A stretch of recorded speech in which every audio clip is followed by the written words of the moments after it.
સર્વ મુક્તોને હૈયાના હેતથી જય સ્વામિનારાયણ. ભાલા મુક્તો, આજે પુરુષોત્તમ નારાયણના હસ્તતુલ્ય સુકાવતાર એવા મહાન સદગુરુ શ્રી સુકાનંદ સ્વામીની પુણ્યતિથિ છે. સુકાનંદ સ્વામી આજથી 157 વર્ષ પહેલા વિક્રમ સંવત 1857 માક્ષર વદ અમાસના પવિત્ર દિવસે વડતાલ ધામથી ડંકો વગાડીને સામર્થ્ય જણાવીને ધામમાં ગયા હતા. શોકાનંદ સ્વામી ધામમાં ગયા ત્યારે અનેક લોકોને પુરુષોત્તમ નારાયણને પ્લેન લઈને અનેક મુક્તો લઈને તેડવા આવ્યા એવા દર્શન થયા હતા. આ શોકાનંદ સ્વામીની પુણ્યતિથિ નિમિત્તે આપણે એના પાવનકારી ગુણોનું આચમન કરીએ.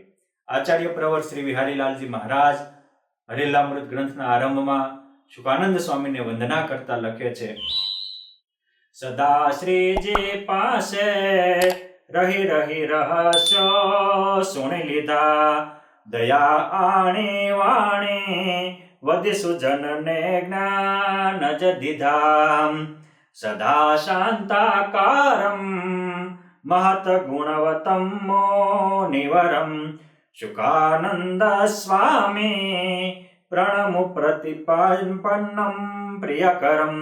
હે શુકાનંદ સ્વામી, જે કોઈ તમારી પાસે આવે એનું તમે પ્રિય કરનારા છો, હિત કરનારા છો.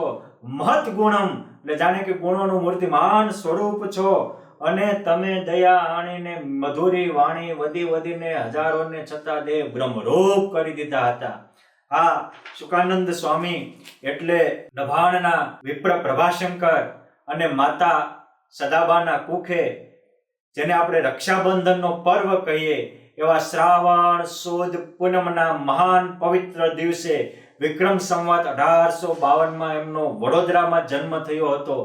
પુરુષોત્તમ નારાયણ જ્યારે વનવિચરણ કરતા વડોદરામાં માંડવી આવીને ઉભા રહ્યા, એ વખતે આ સદાનંદ સ્વામીએ નાના પોતાના બાલુડા 3 મહિનાના દીકરાને પુરુષોત્તમ નારાયણને પગે લગાડ્યા હતા. ત્યારે મર્મમાં બોલેલા કે સદાબા, આ તો તમને એક યોગીએ આપેલો દીકરો છે અને આ તો મહાયોગી થશે.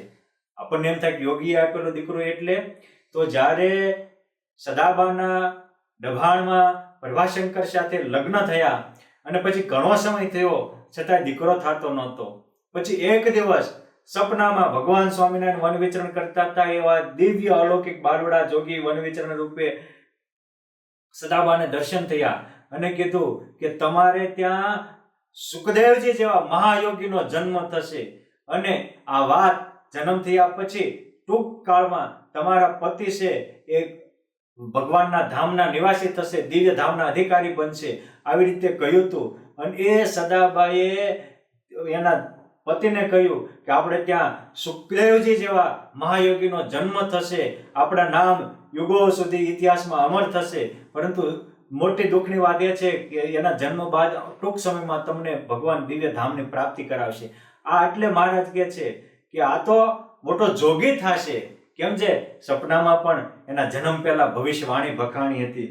એટલે સુકાનંદ સ્વામી એટલે પવિત્ર સંત. સુકાનંદ સ્વામી એટલે ભગવાન સ્વામિનારાયણ એવું કહેતા હતા કે ડભાણીઓ આંબો, ડભાણીઓ બળદ અને ડભાણિયા સુકાનંદ સ્વામી અમને જેટલા કામમાં લાગ્યા એટલા તો બીજા કોઈ કામમાં ન લાગ્યા. ભગવાન સ્વામિનારાયણ એવું બોલતા હતા. એક દિવસ તો સુકાનંદ સ્વામી પત્ર લખતા લખતા મહારાજના વચનામૃત, મુક્તાનંદ સ્વામી લખતા હોય તો એની હારે હરિચરણ સાગર વગેરે લૈયા તરીકે લખતા લખતા એની આંગળીઓ વાંકી વળી ગયા, આમ સિદ્ધિ ન થાય આવી આંગળી થઈ ગઈ હતી. અને પછી પુરુષોત્તમ નારાયણ એક દિવસ સુકાનંદ સ્વામીનું બાવડું પકડીને ગઢપુરમાં લક્ષ્મી બાગમાં આજે બેઠક છે એ સ્થળે આવ્યા અને ભર સભામાં બુલંદ કંઠે સુકાનંદ સ્વામીની શ્રદ્ધાને, સુકાનંદ સ્વામીની પરાભક્તિને બિરદાવતા કહે છે કે સાંભળો ભક્તો, સાંભળો, આ સુકાનંદ સ્વામીએ અમારી એટલી સેવા કરી કે એની આંગળી વહી ગઈ. એ દેહની પરવા કર્યા વગર આ સુકાનંદ સ્વામી છે એ અમારી સેવા કરે છે. માટે જેવો મુક્તાનંદ સ્વામીને નિત્ય નવો નવો ચડતો રંગ હતો, અમે સત્સંગમાં આવ્યા ત્યારથી જોઈશ, એવા ને એવા સુકાનંદ સ્વામીને પણ જ્યારથી સત્સંગમાં આવ્યા ત્યારથી ચડતો ને ચડતો રંગ રહ્યો છે. એટલે શેનો ચડતો રંગ? મારા બાપ પુરુષોત્તમ નારાયણની સેવા કરવાનો ચડતો રંગ, પુરુષોત્તમ નારાયણનો મહિમા સમજવાનો ચડતો રંગ, પુરુષોત્તમ નારાયણની પરા ભક્તિ કરવાનો ચડતો રંગ, મહારાજને મહારાજના મુક્તોને રીઝવવાનો ચડતો રંગ. અરે હવમાં ભગવાનની ભાવના રાખીને હવને દાસના દાસ થવાનો ચડતો રંગ, વિવેકની મૂર્તિ બની અને સત્સંગનું ગૌરવ વધારવાનો ચડતો રંગ. આ હતા સુકાનંદ સ્વામી. વહાલા મુક્તો, આ સુકાનંદ સ્વામીનો જન્મ થયો અને પછી તો એ સુકાનંદ સ્વામી જ્યારે વિક્રમ સંવત 1866 ભગવાન સ્વામિનારાયણ દરબારમાં ભવ્ય યજ્ઞ કર્યો. આ સુકાનંદ સ્વામીનું પૂર્વાશ્રમનું નામ હતું જગન્નાથ વિપ્ર. જગન્નાથ વિપ્ર એ વખતે મારે જે યજ્ઞ કર્યો ત્યારે એની માત્ર 13-14 વર્ષની ઉંમર હતી. દોડીને બધી સેવા કરે અને અમુક નિત્યાનંદ સ્વામી જેવા મહારાજ પાસે બેસીને કથા વાંચતા હોય ત્યારે એના દિલમાં થતું આવી રીતે હું પુરુષોત્તમની પાસે બેસીને કથા વાંચું, પુરુષોત્તમ નારાયણની પાસે રહીને સેવા કરું તો કેવું સારું. આ એક વિચાર કે આવી રીતે મારે ભગવાનને રીઝવવા છે. અને આ વિચારના બળે જ એને પોતાની ઉંમર 15 વર્ષની થઈ ત્યારે ઘર બહારનો ત્યાગ કરી અને એકાએકી મારે જે દબાણ યજ્ઞ વખતે કહ્યું હતું કે તમારે અમને પામવું હોય, અમને રાજી કરવા હોય તો ઘર છોડીને હાલી નીકળજો. અને એકાએકી હાલી નીકળ્યા. અને એ જ્યારે ગઢપુર પહોંચ્યા ત્યારે મહારાજ કહે છે કે હાલો આજ તો જેને પરીક્ષિતનો ઉદ્ધાર કરો એવા સુખદેવજી આવે છે. એમ કરીને મહારાજ સન્માનવા ગયા. હારે સખાઓ હતા. સુકાનંદ સ્વામી તો અનપાત થઈ અને રાધાવાડી વાળી થઈને હાલ્યા આવતા હતા. નાના 15 વર્ષના બ્રહ્મકુમાર તેજસ્વી ભાર ઝલકે બ્રહ્મચર્યનું તેજ એમાં ઝળાવતું હતું. દરબારો તો આગળ વહી ગયા અને મહારાજ પાસે આવ્યા અને મહારાજે એ હજી 15 વર્ષના બ્રાહ્મણને પુરુષોત્તમ નારાયણે દંડવટ કર્યા અને કહે છે કે ઓહો આ સુખદેવ આવ્યા. બીજા કે લ્યો ભણો, ભગવાને તા બ્રાહ્મણના છોકરાને સુખદેવ ઠેરાવ્યો. મહારાજ કહે છે ઠેરાવ્યો નથી બાપ, આ તો એ સુખદેવ નો અવતાર આજ અમને રાજી કરવા આ ધરતી ઉપર આવ્યા છે. એમ કહીને સમાધિ કરાવીને કેટલાય એની પ્રતીતિ કરાવી. અને આવી રીતે જે ઘર છોડીને આવતા હોય એના સમાચાર મળે અને ગઢપુર દાદાના દરબારથી ઠેઠ રાધાબા સુધી જેને સન્માનવા ગયા હોય એ હતા સુકાનંદ સ્વામી. અને પછી ત્યારથી મહારાજને સંતોની પાસે રહી અને લૈયા બનીને લખવાનું શીખ્યા. એવું લખવાનું શીખ્યા કે ન પૂછો વાત. 4-5 વર્ષ સુધી બ્રહ્મચારી ભેગા રહીને થાળ વગેરે સેવા કરવા માટે બ્રહ્મચારી રહ્યા. ત્યારે ગોવિંદાનંદ નામ હતું. પછી ભગવાન સ્વામિનારાયણ ધર્મપુરના મહારાણી કુશળ કૌરબાઈનો ઉદ્ધાર કરી ત્યાં વસંત પંચમીનો મહોત્સવ કરી અને ગઢપુર આવ્યા. અને એ વખતે વિક્રમ સંવત 1872 મહા મહિનામાં એકાદશીના પાવન દિવસે આ સુકાનંદ સ્વામી જગન્નાથ જે ગોવિંદાનંદ બ્રહ્મચારી થયા હતા એને દીક્ષા આપી અને એ થયા સુકાનંદ સ્વામી. પણ મહારાજની મરજી એ એનું જીવન હતું. એટલે રાત દિવસ મહારાજ જે કંઈ લખતા હતા, મહારાજના રહસ્ય મંત્રી બનીને પાયે રહેતા હતા. એક દિવસ મહારાજને કહે છે કે મહારાજ આવી રીતે લખવામાં મારે તો ભાગવત ભણવાનું રહી ગયું. અને એ વખતે સ્વામિનારાયણ ભગવાન કે તમે તો પૂર્વના ભણેલા જ છો ભાગવત. અને જ્યાં બોલ્યા એક હારે આ સુકાનંદ સ્વામીને 18,000 ભાગવતના શ્લોક કંઠસ્થ થઈ ગયા. અને એના દસ્તાવેજી પુરાવા રૂપે આજે પછી ભાગવતના શ્લોક ઉપર, ભાગવતજી ઉપર સુકાનંદ સ્વામીએ ટીકા લખેલી છે. એ પણ સંપ્રદાયમાં પ્રસિદ્ધ છે. કૃષ્ણશંકર શાસ્ત્રી સોલાવાળાએ જે ભાગવત ઉપર અનેક ટીકાઓનું બહાર પાડી છે એમાં સુકાનંદ સ્વામીની ટીકા પણ સમાવિષ્ટ છે. મારે કહેવું છે કે આ હતા સુકાનંદ સ્વામી કે જેનું બોલ માટે પુરુષોત્તમ નારાયણના બોલના તોલ કરતા હતા. ક્યારેક પૂછવા જવું હોય તો સુકાનંદ સ્વામી પૂછે કે સ્વામી આપણે આવું કરવું છે, કરીએ કે ન કરીએ? નાના હોવા છતાંય પણ એના ગુણે કરીને મોટા હતા. અને સ્વામિનારાયણના દરબારમાં તો મારા બાપ ગુણની પૂજા થતી હતી અને ગુણને આદર અપાતો હતો અને દરેકની કળાની કદર થતી હતી. અને એટલે તો સ્વામિનારાયણ સંપ્રદાયમાં આવા અનેક વિદ્વાનો, અનેક કવિઓ, અનેક લેખકો, અનેક શિલ્પીઓ, અનેક આદર્શ વિશ્વકર્મા જેવા નેતાઓ અને ઘડવૈયાઓનું નિર્માણ થયું હતું. પુરુષોત્તમ નારાયણ લલિત કળાના પારખુ હતા, લલિત કળાના પોષક હતા અને લલિત કળાને પોષી અને બુલંદ કંઠે બિરાદનારા પણ હતા. આ સુકાનંદ સ્વામીએ સત્સંગના અનેક કાર્યો કરેલા. અરે એકવાર તો પત્ર લખાવવાનો હતો તો સુકાનંદ સ્વામીએ લખ્યો, મહારાજે ફાડી નાખ્યો, ફરીને લખ્યો, ફરીને ફાડી નાખ્યો, ત્રીજી વાર લખ્યો, ત્રીજી વાર ફાડી નાખ્યો. મહારાજ કહે છે કે સ્વામી કાંઈ સંકલ્પ ન થયો? અરે તમે વાંચીને રાજી, મારે તમને રાજી કરવા, ફાડીને રાજી થવા ફાડીને, વાંચીને રાજી થવા વાંચી, હું તો તમને રાજી કરવા કરું છું. ત્યારે પુરુષોત્તમ નારાયણ પ્રસન્ન થયા અને માગવાનું કીધું કે માગો માગો સુકાનંદ સ્વામી, જે માગો એ આપો. મહારાજ તમારી પ્રસાદીની શિખા મને આપો, મારે પ્રસાદીના વાળ જોતા છે. અને ત્યારે પુરુષોત્તમ નારાયણે કાતર મગાવી અને સુકાનંદ સ્વામીને પોતાની પ્રસાદીની શિખાના વાળ આપ્યા હતા.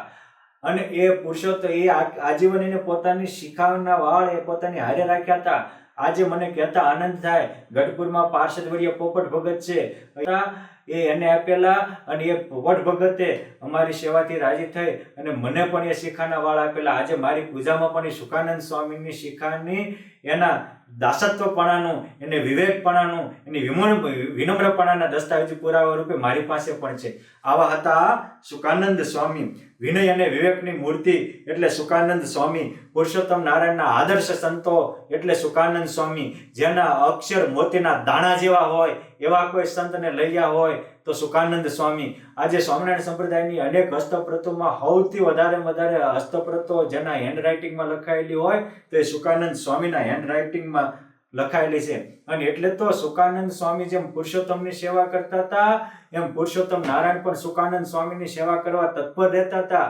એક દિવસ સુકાનંદ સ્વામી આખી રાત લખે, સવારમાં થાકી ગયા, ઠંડી ચડી, ત્યારે મહારાજ કહે છે કે દાદા ખાચર કાંઈ તાપણું છે તો તાપવા જરૂર છે. તેથી દાદા ખાચરે પોતાના દરબારગઢના મોભિયાના લાકડા ઉતારી અને મહારાજ પાસે મૂક્યા અને એ લાકડા દ્વારા સુકાનંદ સ્વામીને પુરુષોત્તમ નારાયણે તપાવ્યા હતા. માંદા પડે તો પુરુષોત્તમ નારાયણ સામે આવીને એની સેવા કરવા જતા હતા. આ કેવા, આપણને તો ભગવાનમાં પ્રેમ હોય પણ પુરુષોત્તમ નારાયણ જેના ઉપર પ્રેમ વરસાવતા હોય, અને આટલો પુરુષોત્તમ નારાયણ પ્રેમ આપે છતાંય કોઈ દી છલકાણા નહીં, કોઈ દી ઝલકાણા નહીં, કોઈ દી પોતાનું કર્તૃત્વ માન્યું નહીં. આવી રીતે સંપ્રદાયમાં અજોડ સેવા કરનાર વચનામૃતો પણ સૌથી વધારે સુકાનંદ સ્વામીએ લખ્યા 4 સદગુરુઓમાં.